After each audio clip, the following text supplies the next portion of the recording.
கைவிட்டு போக கண்ட கண்ணீர் வருமே.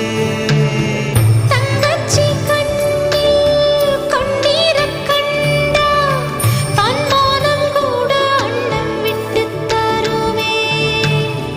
பந்தத்தை மீறி போக சக்தி இல்லையே. பாசத்தை பங்கு போட பட்டா இல்லையே.